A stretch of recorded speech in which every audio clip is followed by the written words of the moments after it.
Hi, everybody. Welcome to the O.P.O.V podcast. This is episode 48. Yes. Okay, episode 48. How's everybody doing today? Good. Great. Good. I'm good. I'm today. good.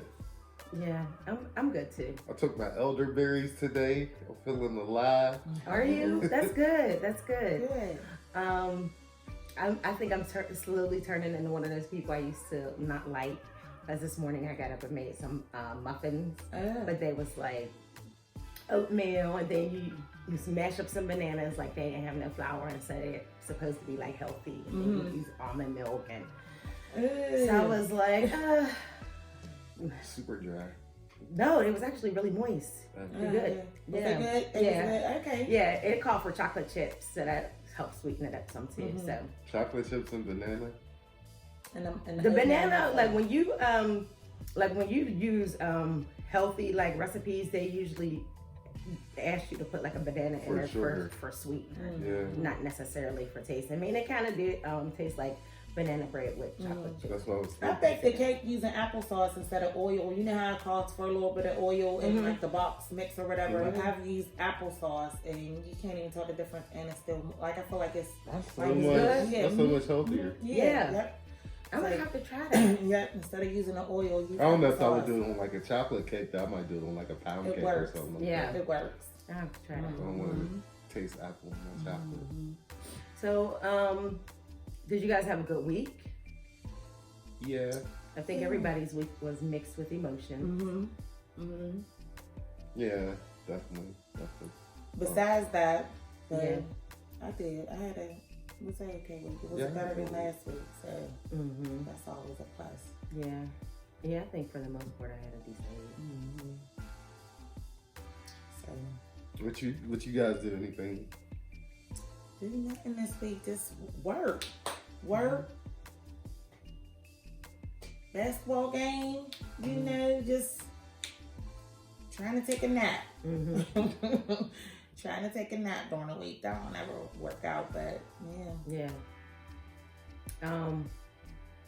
So I think, because I was trying to I've been trying to over the past several weeks, month, whatever, change my diet and stuff. And then yesterday, I fried fish and, Oh, you ate did kinda say like- you was gonna fry fish. but I think I don't know if I've gotten used to my body, how my body responds to fruits and vegetables, and I kind of was paying more attention to how my body felt after I ate that fish and stuff. And I don't know, not that I felt horrible, but it was just different, and I was just I might lean more towards the vegetables and fruit. Yeah. And I'm not saying I'm going full blown vegan or nothing, but because I do every now and then I will have some chicken wings or something like that. But I just noticed, how different my body felt after eating. So do you think it was because it was a meat, like a fish, or because you fried it versus probably they Probably did- fried it. Probably had Fried that. Yeah. That, and then the breading, that cornroll breading. I just That sound bomb. You got any left? I do, but I was actually gonna eat it for dinner because I didn't really want to cook anything today. I hear you on that. Man. So What did I do? I went over my girlfriend's sister and brother-in-law's house. It was nice though. We had a real nice time.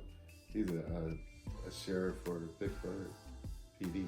Okay. okay. But he's real nice. That was my first time meeting him. Okay. That's Yeah, cool. good time.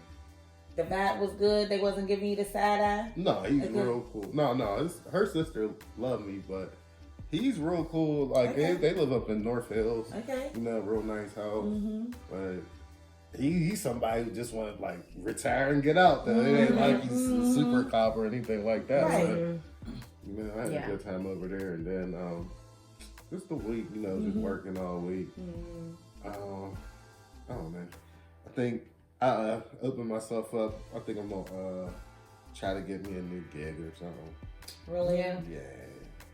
Now, working from home is cool, but it just feel like I need to do something to occupy my time. Something more productive.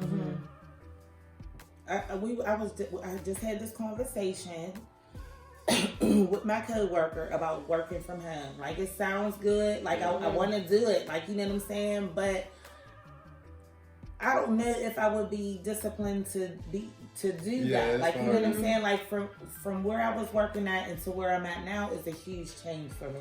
So I went from being around people every day at work, working 12-hour shifts, like, you know what I'm saying, to having my own office. I go in there, crack my door, it's just like, that's it. Like, you know what I'm saying? So that's totally different for me. But I'm okay with that because you still get out. Yeah, and like, you know, the different hours and the, you know, things like that. But like, if I went from that to work at home, like, it got I think you would be okay only because the work expectation is still the same.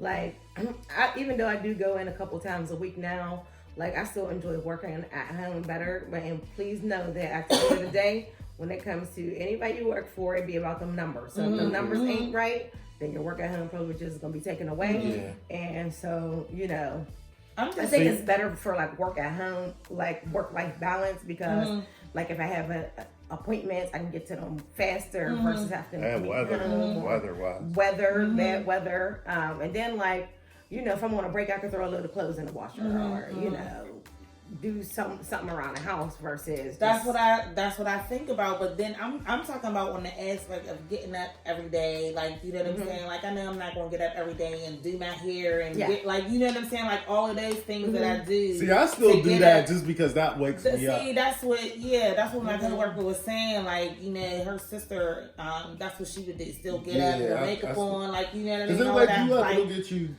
You know, your vibe. I know how I am at home. That would never happen for me. Like, that would never happen. Yeah, because I know some people that wait until their lunch to even take a shower. I'm like, yeah.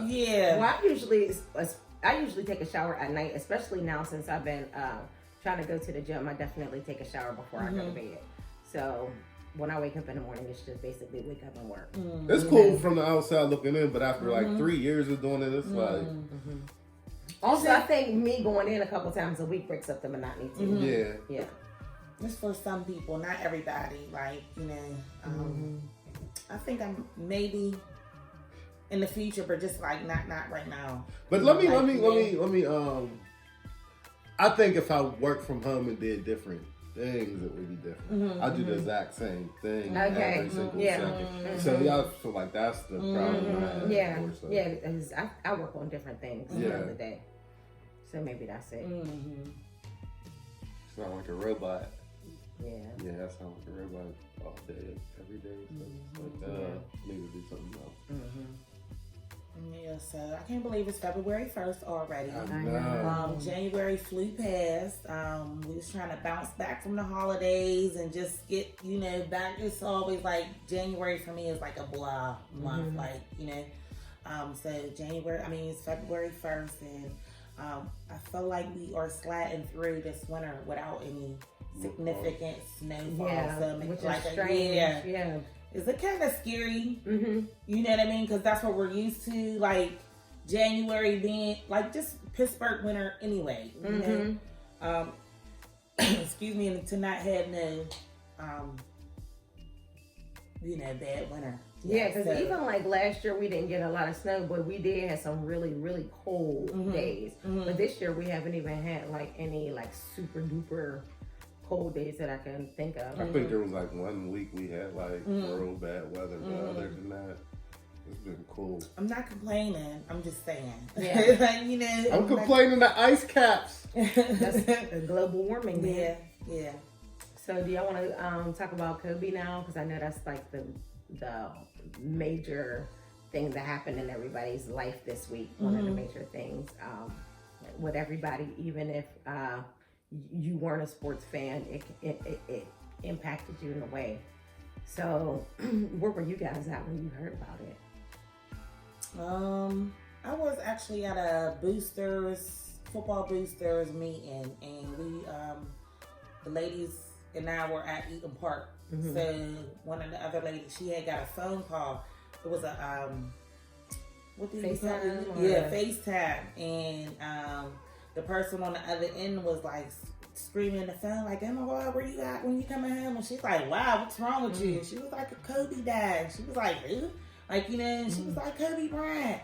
So it was like a chain reaction for everybody that was sitting at the table. We all just grabbed our phones and was like, "Wait, what?" Like, you know what I mean? So that's where I was at when I heard about it, but it really didn't sink in that moment. It was just like, wow. And we was working, so it was like we couldn't get, like, you know, be on our phones and see like what was really going on or whatever until I got home, like, you know what I'm saying, and to see like the news just trickling in just like everybody else, because there was the whole bunch of miscommunication in the very beginning. So to get that all cleared out, it was terrible. Terrible. Yeah. Terrible.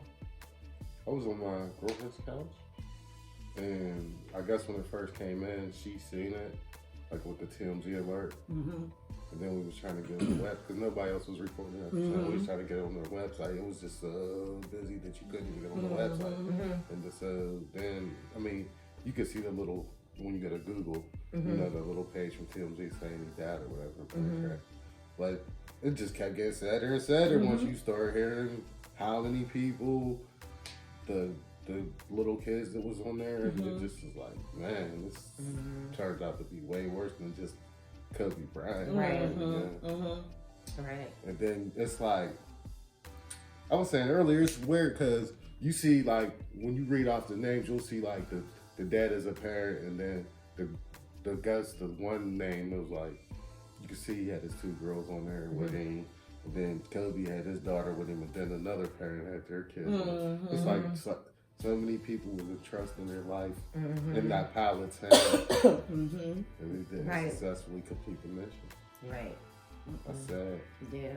Then it made it even. So I was staying off of social media all week because I knew we just flowed, you know. Flowed. I was staying off of watching like TNT, ESPN, because, you know, like you said, it's something about seeing grown men get emotional, and then when you start reflecting on it, it get you emotional. So I was staying off of all of that until last night when I thought I was going to watch a game. And I was like, all right, I watched a little tribute and everything. This thing was like a real viewing, like awake. It was sad. It was very sad. Yeah.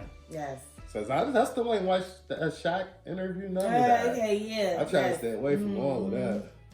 I went to work the next day, and that morning, like, I was at my computer. Thank goodness I got my own office, but I cried. Like, if you, as a human being, do not have empathy for another human being losing her life, especially in a horrific manner like that, like, I don't know what to say about you. Like, whether I knew him or not, like, you know what I'm saying? Like everybody said, like, you know, we basically grew up with, you know what I'm saying? Like, I'm a Jordan fan because Jordan was in that era too. Like, you know, Jordan was before Kobe, but it was always good to see him and his progress throughout the NBA, and him coming into the NBA at his age was like, back then that was it. It was like, am I gonna say, you couldn't help but be mesmerized or follow or you know what I mean?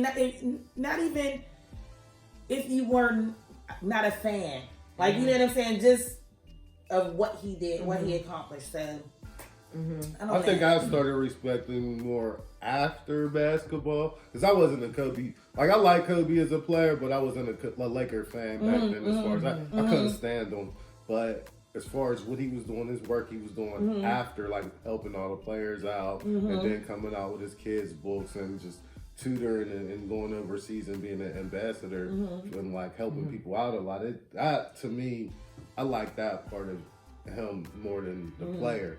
And then like just the way he was always around his daughter, trying, and that team that his daughter was on, like that was like what made me really start appreciating him. But you know, everybody got a time.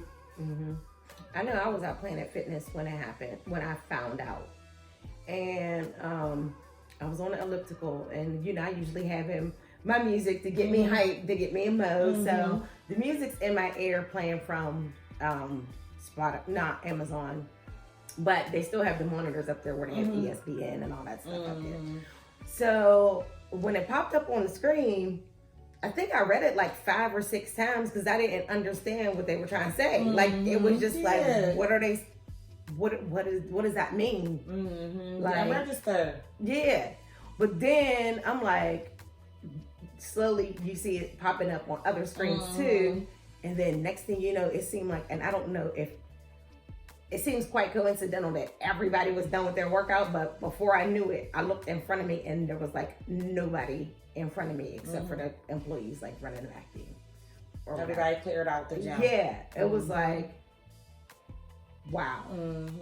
But I still think even to this point, it still hasn't completely like registered for me. That's the thing they were saying. It still doesn't seem real to a lot of people.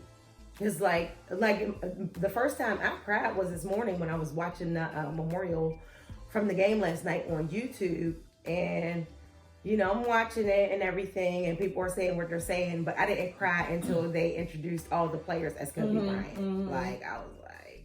Yeah.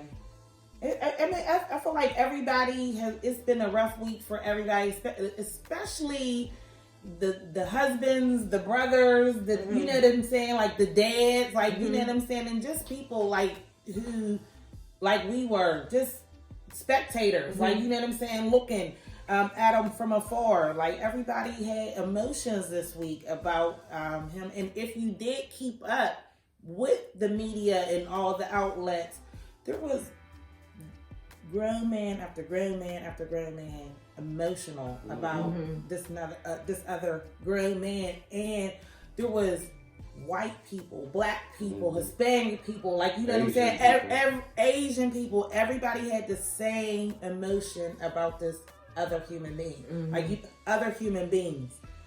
Well, you know what? I think this week I found myself frequently thinking about the people who died, the people that they left behind, like everybody's family, just wondering how they're doing and just kind of like praying for them and just hoping that at some point they could come to some sense of peace, you know, with the situation, because you know you got Kobe and Gianna passing away, so you wonder how Vanessa and the other girls is doing. Then you have the one lady and her daughter dying, and her husband got on TV and was talking about her. I think but then you have Chester or something like that. So then you have please forgive me because I don't have like a list of the names of everybody who died. In my mind, I know who they are, but. Then you have the one, it was like a couple and a daughter, and they leave behind another son and daughter, and it's just like, wow, they lost both their parents and their sister. So I just was like thinking about how are they, and just hoping, you know. I hope that they are able to get some type of answers, and some type of peace, from that, because it was devastating. And I was talking last night, like, look. I cried when Heavy D passed away, okay? Because I was a Heavy D fan. Like, you know what I'm saying? Whitney Houston, Aretha Franklin. Like, I ain't never met these people, but you had a connection. We watched, like, you know what I mean? I was watching Aretha's funeral at work. Me too. I had my phone propped up. All 8 hours. I did a whole shift with Aretha. Like, you know, so, yeah. So, I seen a lot of hate talk. You know what I'm saying? This week in the comments and posts, and I seen the anchor with her slip of the tongue getting fired, and I seen is she fired or suspended? I thought she got fired, but the other guy he got suspended. Okay. He said the wrong stuff. Yeah. Oh yeah, because that guy he worked for ABC, and he's actually good. Yeah, he is good. Documentaries and things like that. Yeah, I mean, right there. Was it the same guy who did the interview with Jerry West? Was that the same guy? I don't know if it was the same guy, because there was because there was a gentleman who did an interview like right, you know, when it happened, Jerry West. So, but anyway. But I think like with him, his mistake was just trying to hurry up and be the first to report on something, or like just going, because you know, if you're looking at social media, the stuff is refreshing so fast, and there was multiple reports of misinformation put out there at the time. So like that was a really sensitive time to like really, you gotta know the facts before you're putting this stuff out there, because already like the whole world is in shock, and then like you can't just be hitting us with another blow after blow after blow. You gotta like handle the situation with kid gloves at that point, once we find out that all of these people passed and then passed in such a horrific way. That wasn't the time to be putting out information without. No. And I think there was a journalist. Did you put that article in the chat about the journalist who basically, you know, called out, you know, like not called him out, but you know, she spoke on about, you know, being the first to report, and like, you know, the difference between, you know, what journalists do and what the, you know what I'm saying, what the other outlet media do. And she was just saying how, you know, as journalists, that's their job. There's a certain level of credibility that you need to maintain. In order to maintain that credibility, you have to be accurate. You have to. I would rather for you to be accurate and late then because ABC is known as a credible news source. This is not a shade room type of situation. Exactly. We trust them to bring us accurate information. Well, it's crazy because at this time it's like, I don't know if it's like that anymore. I think people go to their social media sources like the shade room, baller alert. I'm honestly, I trust their information more than if I watch ABC, because I be looking like there's like politics and everything thrown into that. Even like, I hate to say, people don't like the TMZ. They always report on black stuff, but I trust them more than I trust that's ABC. like I think TMZ. But I think like, and it's not it wasn't a blow to Shade Room or nothing like that, because I enjoy looking at Shade Room and Baller Alert and any one of those things, but they're gossipy. You know what I mean? So, but they will get to that. They will get to the truth sooner. We're not saying, but even if it's gossip, we're not saying that it's untrue. It's just chatty. But it's a different vibe. It's a different vibe. But that's how social media is now. But when you're looking at ABC or CNN or something, we're trusting y'all. But it's chatty too. It's just they're trusted. Professional It's different. Those are trusted. But you know, the difference is the people working that shade room, and I'm just saying no shade or whatever. I don't necessarily know that they have a degree in journalism, which you know, behind those desks and those ABC rooms, they got that. But they also getting calls from the White House with hidden agendas telling them what they can and cannot say. Yeah. That's the only thing. Like when you doing like an independent contractor, like the shade room and all those things, at least you know there's probably not going to be a hidden agenda if there's no personal grudge there. That's the only thing I don't mind. Like maybe, but then you have a president who's able to manipulate. Yeah, because you know he'll probably contact Fox or something like that directly, and you know, definitely. Or they'll put their own spin on. Yeah, I mean, I can say there's probably a spin with all of them, somewhat of a spin. But if I feel like there's certain ones that I feel like, yes, this is the if I was gonna if I know something to be truth, then this I feel like would be the closest to the ultimate truth. And ABC is that. When I watch the nightly news, that's what I got on the ABC nightly news. I do trust them to a certain extent, but like you said, I do feel like when you're a major network, everything's manipulated and what they want to give out as far as the SAG goes.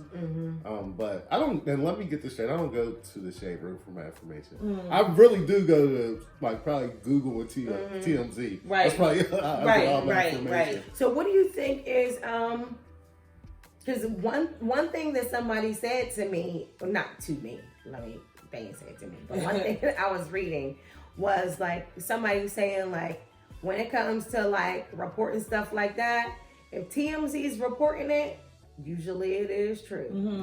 So what do you think would prevent people from, what do you think prevents people from looking at TMZ as like a trusted news source? I don't think they don't look at them like that. It's just like TMZ is also like the shade room. They get chatty patty too. If somebody's coming out the airport, it's just like, oh, look at such and such doing such and such. So it's almost like an entertainment tonight almost. Right. Yeah. You know what I mean? But I still think people look at them as even shadier than entertainment. The only reason why is because they only report on black issues mostly, and that's where people don't like it. So when somebody's getting jammed up, it's like always a black person, but they don't normally report on no white person. Like you don't really see it. They really wasn't talking about Harvey Weinstein like that, but let a black person get jammed. Right. They asked or everybody Kelly. Or Kelly. It was a whole topic for 2 weeks on that. But on the flip side, because I understand what you're saying and I do not disagree.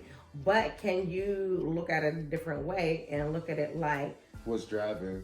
We drive. Oh yeah. No, that's why I'm not mad. I'm not mad at Timothy. I'm not mad at Vlad. Because I'm telling you right now, if you want the views, guess who you got to appeal to? Us. Like, you know what I mean? They probably tried to appeal to the white people. They probably did the royal wedding and all that and probably ain't getting no views. They did have a special on TV the other night about basically giving a background on what happened with Harry and Meghan. Yeah, I think that he was supposed to talk about that, but I don't know what happened. Now, did they have somebody racist? Was there somebody racist that did that? Or did they want to, was it? The reason why they exited from the royal family, you know what, I with that program, I didn't watch the whole thing. I think when I stepped in, basically they were saying that, you know, the paparazzi being rough on them had something to do with it. But they also felt like Harry and Meghan had been planning their exit for a long time. Because you could see, and they showed where, like, Harry has this deal to do something with Oprah.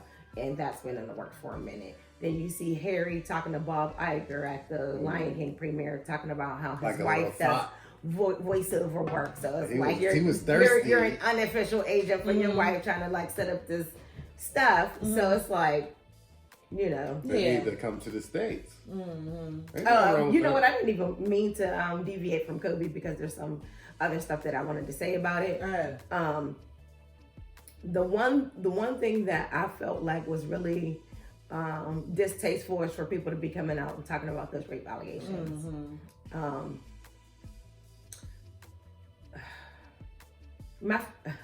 I'm wondering, like, can you not redeem yourself and be forgiven? Because this is something, when it came to the alleged rape that happened in 2003, that was 17 years ago.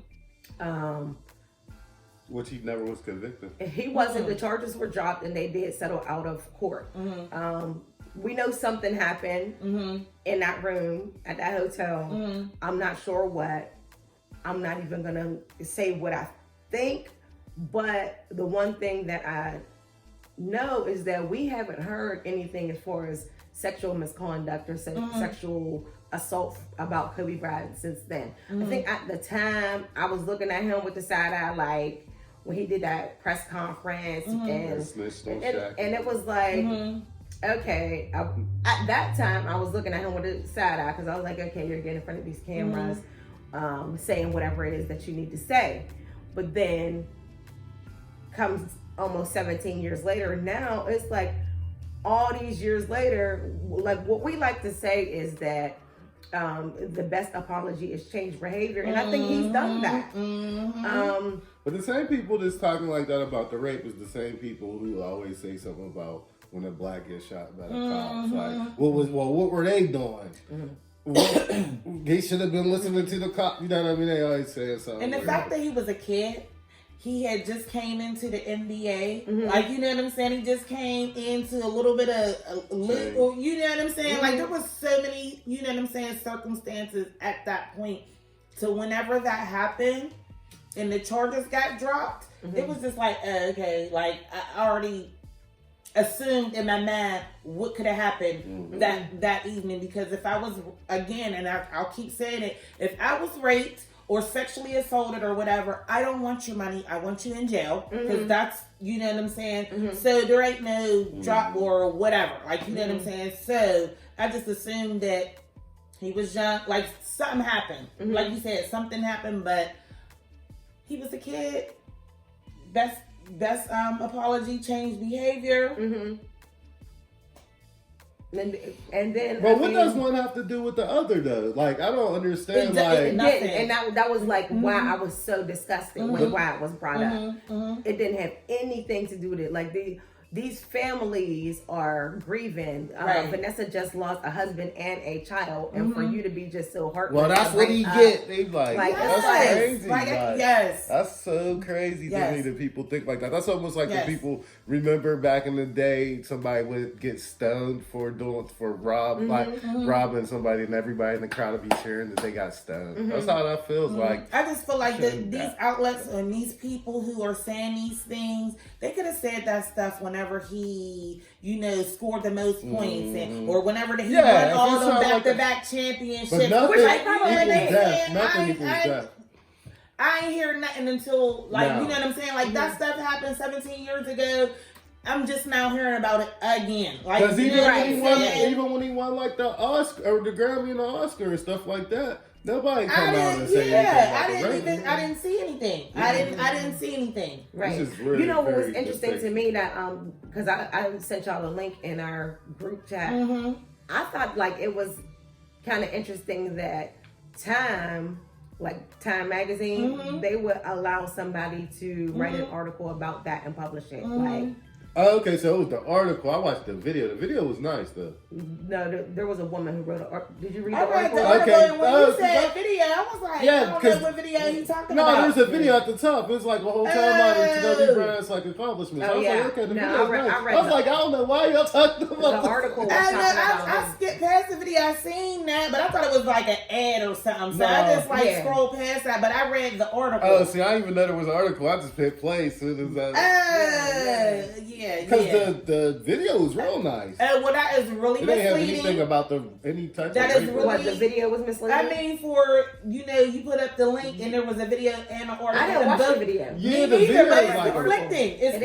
It's conflicting. Man, the video is like a whole timeline of all of his accomplishments. It's conflicting. It has nothing to do with no rape or nothing like that. That's why I was like, when you said the article, how could they publish that? I'm like, what? The article, nice. What about how she feel? What she's going through? I mean. Okay. She is a victim to whatever degree she's. We're acknowledging that this man just died and it's not like he's a Harvey Weinstein. Yeah. But I feel like all these people who are coming out and saying, "Oh, he's a rapist," it's not the same. Y'all feel like social media is destroying humanity? Everybody think that their opinion means something. Yes. Because for that to happen, and since then he's given himself as somebody who's given money and time to different organizations and things dealing with kids. He's since he's retired, he's been coaching his daughter's basketball team, and then making short stories. You hear different stories about him going to go visit different kids in the hospital who are sick. Then you hear other people like Shaq talking about how he would personally reach out to his son and ask him how things is going, and like. It doesn't no matter how much good you do, somebody is going. Like, I would hate for somebody to crucify me based on something I did 17 years ago. Well, it's gonna happen because you black. Somebody can be like, why are they grieving over her? Yes, and it's terrible. It's sad. It's sad. It is, but it ain't nothing new. Yeah. So I want to ask you guys that: do you think that there should be some type of law or some type of stipulation in place before those outlets could report something so horrific before like the family is even notified? Because they were saying that Vanessa found out when we found out. Yeah, like you know what I'm saying. But I don't think that they can because of freedom of press. What did you say? I don't think they can because of freedom of press.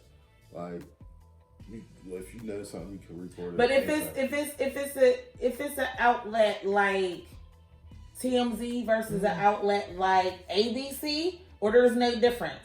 They're both outlets. Yeah, they're both press. Okay. Yeah, you can't. But also, because Harvey, he did a interview with The Real a few days ago too, and they asked him a question about that. And he was saying that, they have tipsters around the city that call them and give them information. So once the tipster called in and gave them the information, they immediately reached out to Kobe's team and was on the line with them trying to get answers for an hour before they even reported it. So if that's true, I do not believe Vanessa did not know before TMZ put it out. If she did not know before TMZ put it out, then that would be on the team, not on TMZ. Okay. Now, the other families, it could be argued that they didn't know before TMZ put it out. Yeah, I would think so. And which, at that time, they were just saying Kobe. Yeah, they were just saying Kobe. So they probably knew because they knew that their family had been on that flight with him. Right. Now, she might not have knew because she might have been doing something, though, too. You never know what Vanessa was doing. Maybe, but do you think, with the caliber of celebrity that Kobe was, I couldn't see him having a team around him that would be careless enough around him and the family to disclose that information to TMZ without making sure that Vanessa was aware first. Like, well, that just seems like... I'm questioning this team about this whole helicopter. Like, why wasn't it, like, for a person like Kobe and his stature, why didn't he have the best of the best helicopter? Why wasn't Why wasn't that Tesla machine owner that could have told them, the height? There wasn't even a black box in the helicopter. But that's standard. But was that 17 years he had the helicopter? But I'm just saying that I just think that the statue that he is, like exactly, or the team or whatever, like you know what I'm saying? It's Kobe. You got to have the top of the line here. It is Kobe, but at the same time, and shout out to the NTSB for giving us as much information about the investigation up until this point that they can. And the lady who was even talking in the press conference, I appreciate her because she's not confirming anything based on assumption. And unless I know factually this is, then I'm gonna tell you that. If I don't know, then you gotta wait until the investigation will be finalized in 12 to 18 months, and that's when we'll release a report. But she was saying that tall system that you was talking about, they made the recommendation to the FAA to require that. Unfortunately, the FAA, because all they could do is make recommendations. They can't force them to have that. So it's like they said the way it was traveling though too. They said that wouldn't have helped it. I was something like that too. How fast it actually happened. And but I was just teetering with some of the conspiracy theories that I see. Not teeter. I mean, because I watch everything and I listen to everything. Like, you know what I'm saying? And I don't necessarily agree with the conspiracy. But before you get into that theories, there's also one other thing that I learned is that the company that R. Zabayan worked for, that was the pilot of the helicopter, that company, they were registered or permitted to have them use visual flight, something about visual, so you'd be able to see, but they weren't they weren't licensed to do the one with which if you can't see using the information in the cockpit, the terrain, so I guess it could be argued as to whether, given the weather conditions, whether he should have even. Well, that's what they were saying. He shouldn't have been in here at all. Right. Because the discretion is up to the pilot. So ultimately, it was the pilot was because he was licensed to be able to do that, being that the company he worked for or whatever. But it was ultimately his decision. It was I got us, and it was Kobe. I'm gonna get you there. Don't you know what I'm saying? We've been doing the same thing. What we don't know is he's licensed to do that. But how long ago did he train, or how long ago did he have refresher training? There's at the end of the day, it was. I feel like the responsibility was in the pilot's hand because wasn't nobody driving that flying that helicopter except for the pilot. But for me, in the little defense of the pilot, it was Kobe. Yeah. It was Kobe. Like, you gonna tell Kobe no because of this little bit of fog? Like, Right. I'm putting this thing in the air, cuz I'm gonna get us like, there. If you're a pilot, you really can't you have know a what I'm bad saying? day. Like, like, so that's what it was. Just like with the plane with Aaliyah. Like, that pilot knew that it was too heavy. It was he voiced that. Mm-hmm. But it was Aaliyah. He was feeling pressure. These are celebrities. Like, you know what I'm saying? I'm going to lose my job. I probably will never be able to fly a celebrity ever again if I refuse. Put that thing up in the air and it went straight down. So would you rather lose your job or lose your life? You asking me, I'm gonna lose my job, but I mean that's a hard decision. Like, you know what I'm saying? But this pilot who's been flying this gentleman, I don't know. I can't say what I would do. We know he worked for the company for 10 years. Yeah, so I don't know. I just ultimately think with that situation, the pilot made the final call. Mm-hmm. It was fall, and it was crazy because I watched the little Skip Bayless.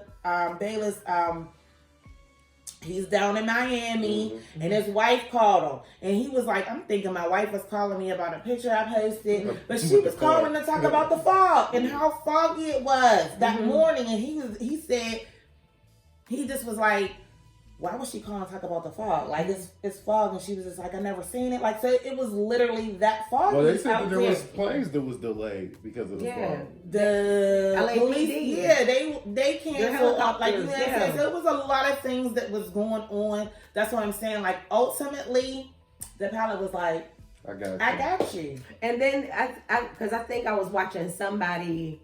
Like, I watched a lot of stuff trying to figure out what could happen, what could have went wrong and everything. And, some people argue that, okay, it's not comparable because the LAPD's helicopters are like 4-person helicopters versus this one is a 10-person helicopter. So it's like comparing apples to oranges. But then I think, no, it's really not, because if the LAPD has the biggest fleet of helicopters in the United States, then for police, force, and they're saying no, then it's too dangerous, you know what I mean?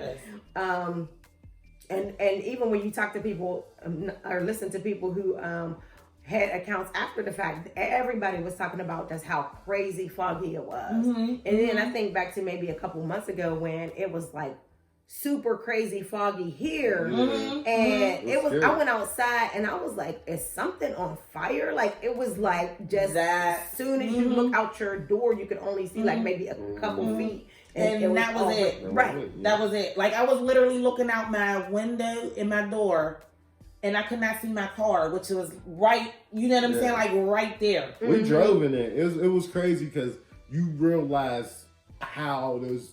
Like, on those highways, how they can have like a 20-car pileup because of the fog, because you really can't see. And whenever you're driving in it, it also for me, it just makes me feel like I'm in something. Like, you know what I'm saying? Like, you get that feeling like you're like, you know what I'm saying? Like, it's like, I don't know. Like, I'm going in the house. If it's fog, like, I ain't even messing with it. So, but I do believe that I also heard that that's what could cause the pilot to become disoriented.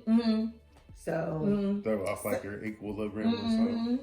And then in the air, it's just the whole, It's just you can't have a bad day if you're a pilot. Like, that's crazy. Yeah. Everybody's life is on the line. Have a bad day. That's a true statement. So shout out to all the pilots because they put their life on the line every day, daily basis, and I couldn't do it. And you know how many times that happened? Probably where they'd be like, "I got you," and it actually really be fine and safe. So they probably wasn't. So if he would have got him to the Mamba Academy, he would like, "I got you," like, you know what I mean? I told you I was getting a couple more recommendations went out, like, use him, like, he's good, like, you know what I'm saying? Like, he gonna get you there. So I was just, like I said, I watched everything. So I was just teetering with the little, there was the conspiracy theories, people saying this, people saying that, like, you know what I mean? And I just, like, with those conspiracy theories.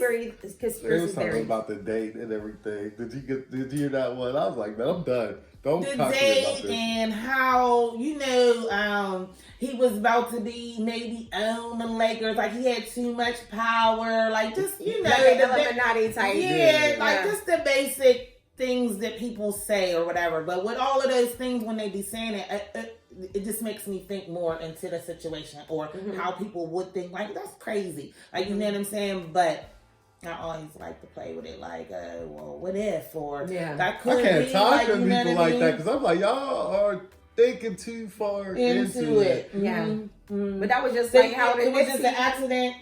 Yeah, And it was that's an accident. I mean, but you remember how stuff happens. How they did that with Nipsey Hussle? Yeah, exactly. And it was just like, why couldn't it just be what it was? What it was. Sometimes things happens. Mm-hmm. People swear stuff can't happen to celebrities. Mm-hmm. Yeah, like just like what they say. So what they say about Bill Cosby, was that a conspiracy theory because he was about to own it? No, I think he did. No, I think he was drugging certain girls, but I do feel like the reason why they did put the pressure on him and make sure that his girls came out at that time is because he was trying to make some type of move in the entertainment industry. So you believe there's some truth to that? Oh yeah, those girls got paid to come out at that time. It wasn't that they just automatically came out of nowhere.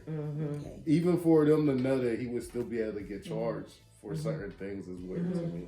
So I do believe that type of conspiracy theory. Well, when it comes to Kobe, like I think throughout the week, even in listening to everything that everybody had to say about him, I couldn't help but feel inspired. And ultimately, it was a horrific way in which he died. And 41 is a pretty young age in which to pass away. And of course, a lot of there was other kids on a plane and they didn't even get to experience life yet. But when specifically talking about Kobe Bryant, if you could think, like, I can't think of many other people who you could say they had a life well lived.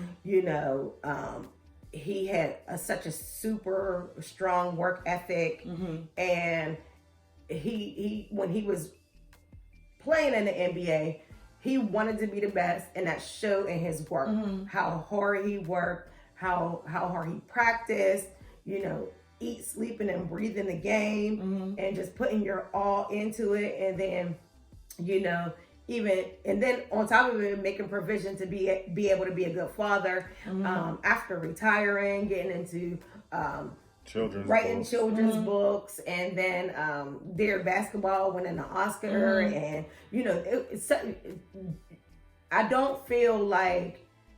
I feel like a sense of wholeness, or I don't know what word I want to use. I don't feel like he left anything undone per se as far as his life. You know what I mean? Whereas when I look at myself, I'm like, oh my goodness, like what have I done with the last 39 years? Like, I got to get together. Mamba mentality. Yes. Definitely. I wanted to say too, last night with the tribute, before the start of the Lakers game, yesterday evening, it was very, very touching. Like, it was just like, I couldn't believe that these men would actually get out there and play 4 quarters of basketball last night, because I was like emotional. Usher sang Amazing Grace, and then the violinist, or that was they had Kobe talking while he was doing that. And then like I said, the what's his name? Kewan, what's his name? Kewan. Lost it, LeBron. But then what stuck out to me though, like last night after. So, whenever you're an NBA player, you're at a status, you have to do PR. Like before the game, after the game, they sticking the mic in your face. I just felt like last night, Anthony Davis and LeBron James did a wonderful job with that, because you could tell that they did not want to do that. Like, they was at the podium. And you could tell. I ain't gonna say LeBron definitely did not want to be there. Anthony Davis was like, you know what I'm saying? Anthony Davis was like, I'm gonna just do it or whatever. Like LeBron too, but you could tell LeBron. You could tell he didn't want to play for real. Yeah, like he did not want to do that. And I love the fact that, because He was talking about how awesome Kobe Bryant was as a father and him being there, you know what I'm saying, in his relationship with Gianna in her sport that she's playing and how supportive he was with that. And you're seeing that currently now with LeBron and Little Bronny. Because Little Bronny's a beast out there. Like, you know what I'm but saying? But they're saying that might be why LeBron might retire early now. And he should. And I feel like last night, after you gotta watch the little, did you see it last night? Okay, well watch it because this week, Little Bronny had a game, and it was 2 hours before the Lakers was supposed to play or whatever. I think it was last week or whatever. Their last game played or whatever.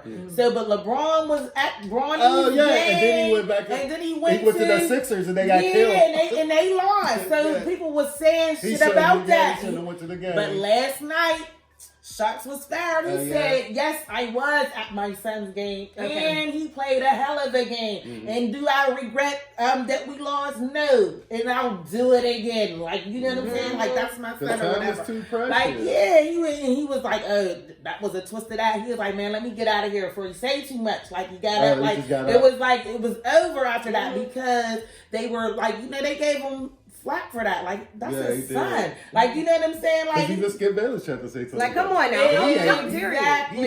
Exactly. So he shout out to LeBron. You know what I'm saying, for saying that, because he was like, yeah, I was there. I'll do it again. Like, you know what I'm saying? And do I feel bad that we lost? No. I like Damian Lillard's interview. When he was saying, because you know he had a real good game yesterday, but he was just saying how it don't even feel like it's not. It's not a win. It's not a win. It's not a win for anybody. But then, and you know what? I'm really proud of LeBron for trying to be at his son's game and then he's gonna make that because like if you just when you show up for your kid, how it makes your kids feel is just like they look for you. They do. They look for you. Like I don't care if there's 2 people in the stand or 10,000. Like your kid is going to be looking for you. Whatever they want. I used to hate them on them that used to come to my football games. It's like, why didn't they come? Like my you daughter, know what I mean? My daughter, like when she's doing whatever activity that she's doing, because like right now she's like trying different things out. Currently it's ballet. So I won't sit in there because I noticed that my daughter performs better when I'm not there, like hovering over her.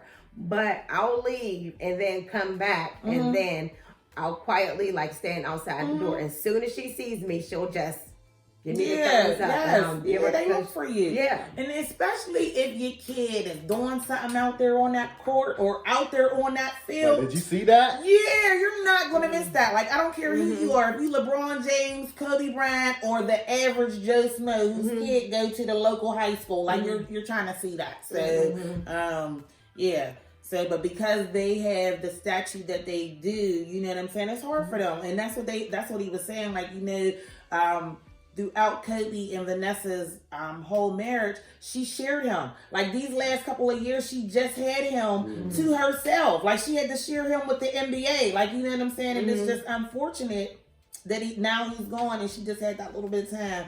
Just, her and him in their head. Right. Like, you know what I'm saying? So that's what I think a lot of... me and my husband was talking last night. LeBron could walk away. Like walk away. Enjoy your championship. Like what else do you got to like what else do you got to prove? Like what else do you got to prove? You done done it. Like you know what I'm saying? We seen it. Let these new guys come in that's been looking up to you, looking up to the Michael Jordans, looking up to the Kobe Bryants. Like, you know what's crazy about that whole thing? I think LeBron probably would make more money if he retired. Probably. I think everybody. Because like with my kid, like I think I've come to terms with like she's trying different stuff out, but I really don't think she's gonna. I don't want to like put that on her, but it doesn't seem like now. It could change later, but it doesn't seem like now that she'll excel at anything in sports. But I do realized that she's into animatronics and things like that. So I don't know if she's gonna want to get into some sort of coding or I know she talks about being a veterinarian, but I definitely say, you know, whatever you want to do, you want to make sure you always do your best or try to be the best at what it is. But you're gonna be showing up to the science fairs. Yes. If they have whatever they have and whatever she decides to do, I don't care if she's the best speller. That spelling bee, you're gonna be there. Like, you know what I mean? And she's gonna look for you. Right. So, and she draws all the time and stuff like that. So you know, I know we want to be out on a baseball field or you know, whatever, cheering our kid on, but I think like the way things are looking now, I might have, you know. Yeah. So I'm a sports mom. She's more arts. Yeah, I'm a sports mom. So like I get it. Like I don't want to miss nothing. That's you know, like I did for so long working the hours that I did work. So now that I changed my hours and off the weekend, I love it. Like I don't miss nothing. Like I'm able to be there. Like you know what I mean. So I mean.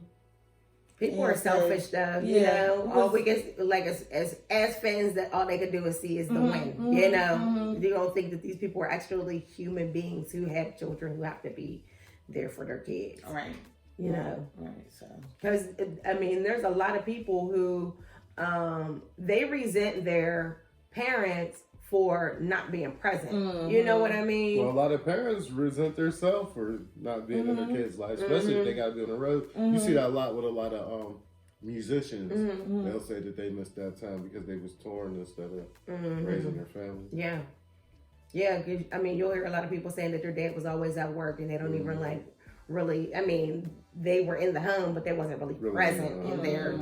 So shout out to those guys, the Kobe's and the Bronze and anybody else who has a job where they just trying to, you know, make it to provide for their family, but still, you know, trying to also be present in their kids' life. Because them little league, all of that shit costs. Like, you know what I'm saying? For your kid to play in a little league, any sport or whatever, it costs.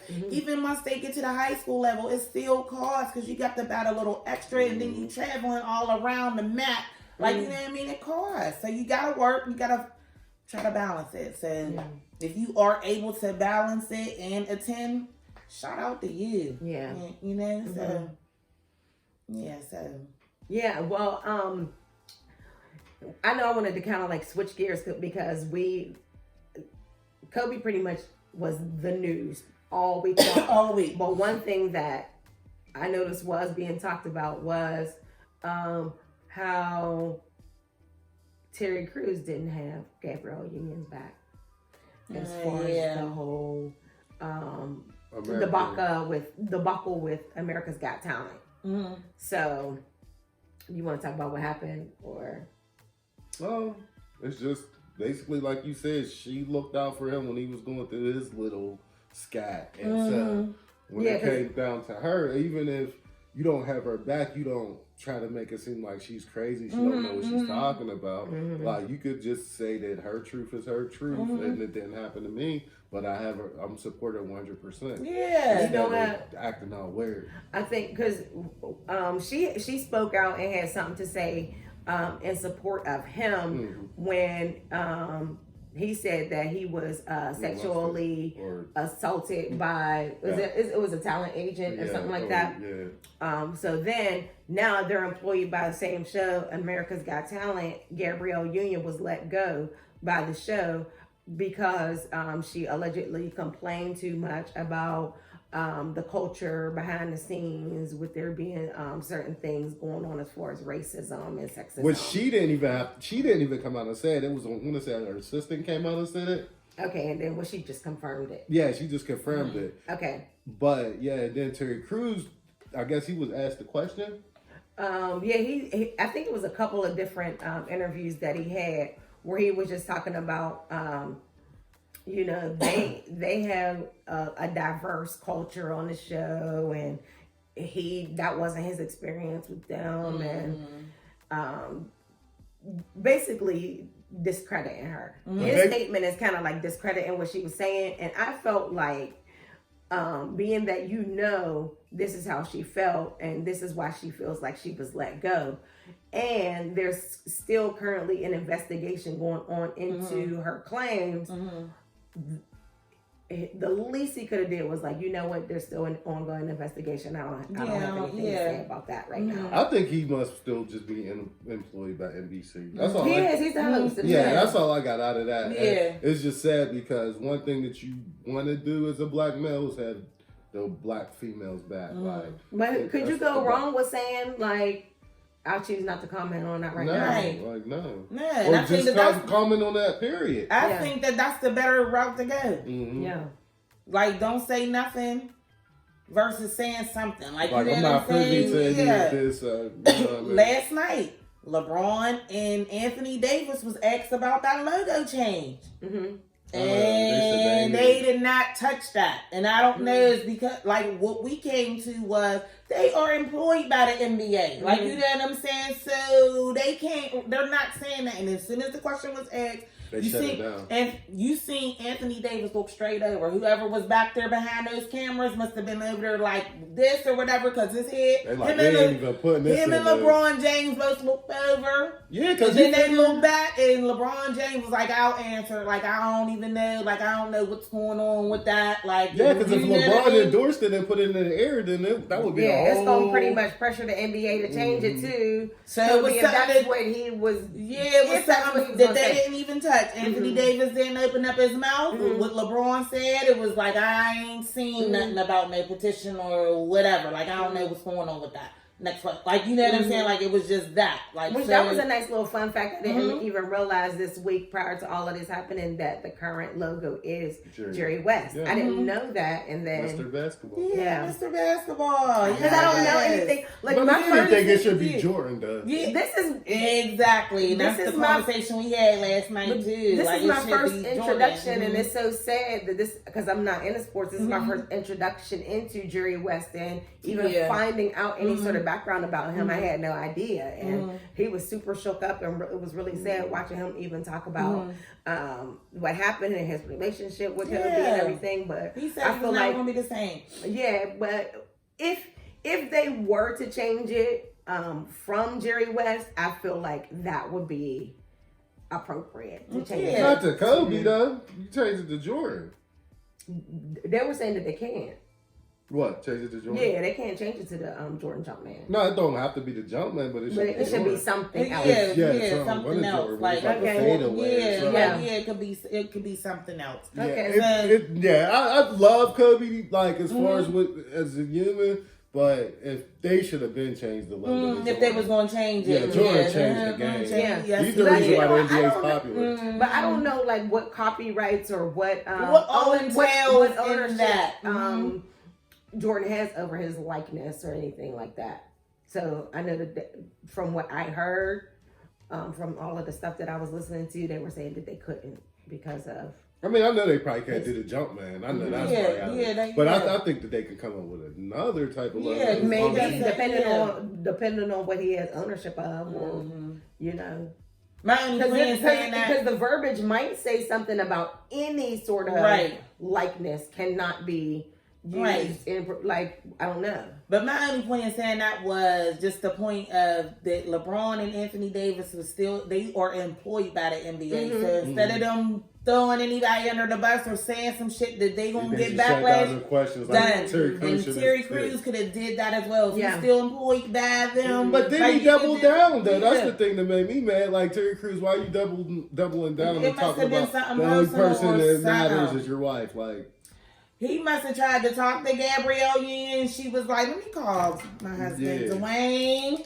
I mean, Terry Crews, he was saying that the only person who he had to be accountable to, you know, was his wife, not other woman. Not nobody else. You know, not even his kids or whatever something else he said. Shut up, Terry. He only look dumb if his wife divorced him. I was just so disappointed in how he handled that, because you know, right now, I stand for black men. I love me some black men. You know, I have a certain sensitivity towards them.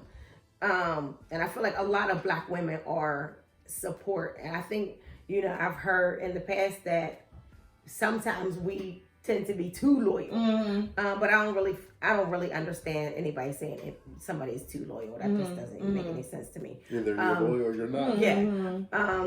So to see this happen, and I know that a lot of times as Black women, we don't feel protected. I was just like so disappointed. Like, dude, you had an opportunity here and you blew it, especially because she specifically came out and supported you, and a lot of other women came out and supported you when you were going through your whole Me Too controversy. Well, he said something weird before too, like even when he was going through that Me Too controversy.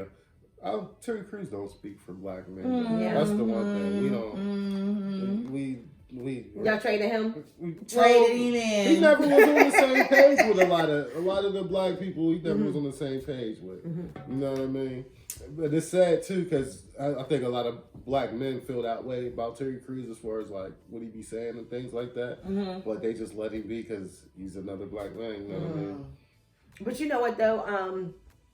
There's one other thing I kind of like wanted to switch gears a little bit because given what Terry Crews said or has been saying, I noticed on YouTube there was a poll from the Breakfast Club asking like who comes first, and then the poll it was like your wife, your kids, and then there was another option.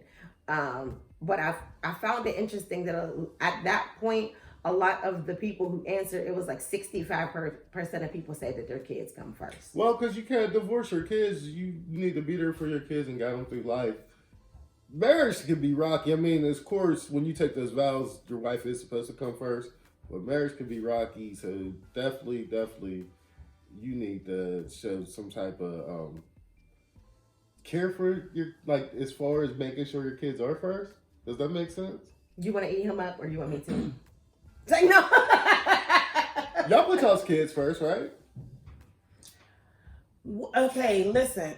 When you say put your kids first, like, what does like? If you got 3 kids, there's 3 slices of apples, and there's 5 of y'all. Or who's getting the 3 slices of apples? Is it going to be you and your hubby, or will you get let the 3 kids have the slices of apples? In my order, in my mind, the order is going to go, I'm going to do my husband first. Because he is the breadwinner. My kids ain't going out there and making no bread. He takes care of us in this household. So he has to be fed so he can go out there and work. So he comes first because he's taking care of us. Like, you know what I'm saying? And it's not to discredit that I don't care about my kids or any of those things. But in order for things to work, like, I need to feed my husband. He's going out there. He's taking care of us. Ain't nobody eating those slices of apple if this man ain't bringing it in the door. So he needs to be fed and well taken care of so he can get out the door to make that bread. And bring you understand what I'm saying? And bring home some more apples. So that's how I look at it. I'm not saying that I put a man in front of my kid. But what if you were the breadwinner? What if I was the breadwinner? My man is like, so first of all, I'm not going to be with that man that's not a breadwinner. I'm just saying. Like, all right, so say if you was Terry Crews, well, say if you're the guy, if you're the breadwinner. If I'm the breadwinner, who gets the apples? Your wife first and then the kids, or is it the kids and then the I'm not married, so I don't know. Like, I'm not married either. I'm not. I mean, I am married, but when it comes to, because I always see polls about putting your kids first, who eats first, and all of that shit. Like, it revs me up in a way where though, like, I don't understand the context behind it. And a lot of people screaming, I put my kids first. These people are single. Yeah. These people are that's single. What I'm saying. Yeah. Like, That's why I couldn't relate to what you were saying. Like, these people are single. Also, you hear a lot of Black single mothers saying that. Yes. And the one thing I do want to point out is that whether we like it or not, the last time there was any census data drawn is that 70% of Black children were being brought up in single parent homes. Like, that's a stat out there.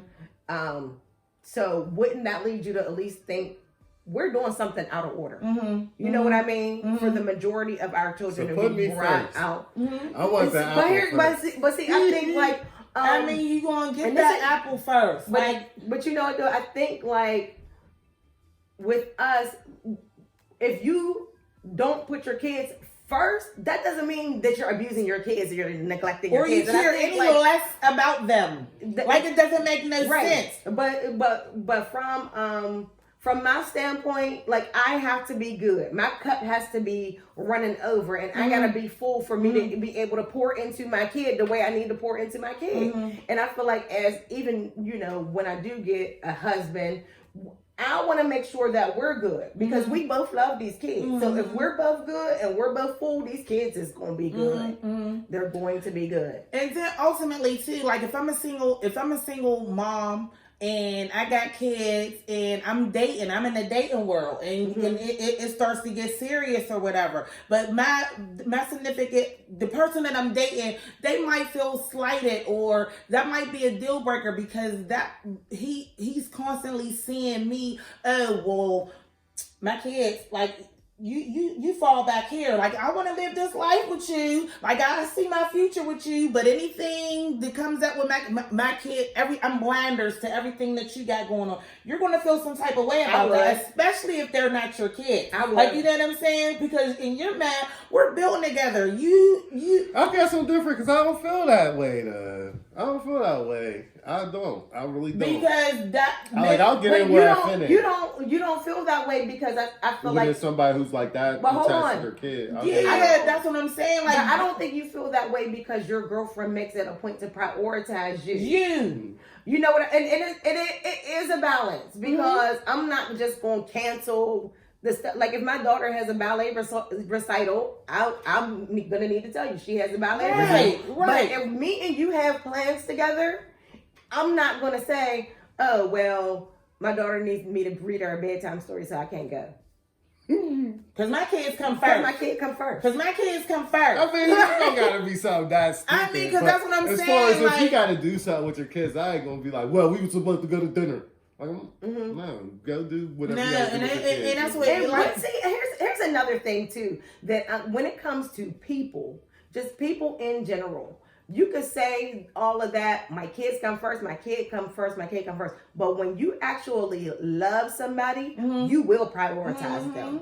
You definitely will. And again, this does not mean that you neglect your children. Right. But when you are liking somebody and you want to get to know them better, even from a dating perspective, you're going to prioritize them phone calls. You're going to prioritize them dates because that's something that's important. It is. I had 2 kids before I got in a relationship with my current husband. So, and we were young, and it went so smooth that I feel like this is how it's supposed to go. Like, you know what I'm saying? He came in to help. Like, you know what I'm saying? And he's been helping ever since. So he never voiced an opinion like, hey, you paying your kid. Like, you know what I'm saying? It just balanced itself out. Yeah. If you in that type of relationship. But there's some people that's selfish that don't want you putting the kids first. That's a problem. Like, you know what I'm saying? Like, that's a problem. So that's why when I say, like, when I hear, like with these polls and put when you say put first, like what does that entail? Just like the things that I see, like who eats first when you make a meal and everybody sit down and eat, like who do you serve first? Like, you know what I'm saying? I'm setting my man's plate in front of him first, and then I'm going to feed my kids, and then I sit down lastly to eat. Like, I mean, I understand what you're saying, but everything ain't always that structured. There are people that's out there that's like going to the clubs, and then their kid is sitting there all with a pissy diaper and. You know, there are exactly their moms. Yeah, and then their kids might see 6 and 7 different men in a week. Like, you know what I'm saying? Like, you know what I mean? But in my home, it's structured. I didn't have that. Like, you know what I'm saying? So in my home, it was structured. So when I got my mate, like, you know what I'm saying? We are a team. Like, you know what I'm saying? Everything that we do was a team, and he came on board with me. And I say he came on board with me. I say that because I already had 2 kids. He didn't have to do that. Like, he didn't have to come. And also, to go back to your example about the 3 apples, when you try to give your husband the apple first, as a team, he might say, well, babe, we only got 3 here. Let's get these to the kids. Okay, what you gonna be like? No, you eat this apple, Right? Because you need to go and get some more. Yeah, but you're acknowledging him as the head of the household and him as the provider. It's the expectation. It seems like if I know these kids need it more than me, he's gonna distribute it, right? Yes. So because I am married, and whenever we did get married, we had to go through marriage counseling, and the things that I learned in those sessions of counseling, I took that to heart, and I live by those things. You know what I'm saying, daily, and I reflect on the things that the pastor said, who happens to be my cousin, which was a bonus. Like, you know what I'm saying? So it resonated even more. Like, you know what I'm saying? So some of the things that she said in that counseling, like, I don't know if we'd have made it this far had we not have had that. Like, you know what I'm saying? Had I not looked on the other side of it, and I'm talking about like biblically, like, you know what I'm saying, like how it's in the Bible. Yeah, because you when know you what I'm say, saying, I there's put an my order. kids first, that's out of like order. there's an order, like, you know what I'm saying. So if you taking these vows in front of this man, like, you got to go with the flow, so things could go, you know, go that way. So that's how I look at it. You know what I'm saying, because I am married, like, you know what I'm saying. So there is rules to this shit. And you know what? In defense of your perspective, I was saying, "Oh, my kid comes first. My kid comes first." But thank God that I decided to see a therapist, because she helped put it in perspective for me. And you know, I even tried to. I was like, you know, well, I do want a man who's gonna love me just as much as my daughter. So she was like, okay, so what if you have a kid and he has kids, and then he just says, "Come on, my friend, let's all go get ice cream," and nobody asks you, then how you gonna feel? He's putting the kids first. You would feel like crap if that happened? I would be feeling away. For real? Why ain't nobody asked me? Can I get some ice cream? I like ice cream. Do that. I like ice cream. I always do that. I mean, but that's nice though. But it sounds like that you're like. And again, the feelings is that sensitive. And again, that's what I'm about to say. Like, again, whenever you are in a partnership with somebody, there has to be some type of chemistry where y'all can work like this. Like, you know what I'm saying? Instead of like this. So evidently you have that type of rapport with your significant other at this moment, whereas though you don't feel slighted. You don't feel no type of way. If you say, she got kids, you got kids, it's working. Like, you know what I'm saying? So that's a bonus. It would be different if it goes, babe, want to go take the kids for some ice cream? Yeah, let's go. Because that's a different conversation. Right. You know what I mean? He said he do it all the time, but if my husband said, I'm taking the kids to get some ice cream, I'm like, oh, I'm going to lay down and take a nap while they go. Like, you know what I mean? So it just depends. Like, it just depends. And it don't have to be ice cream. But you know what I mean? I feel like if there's a consistency of you being left out of things. I just want to say. I mean, you could come if you want to, but I mean. If you are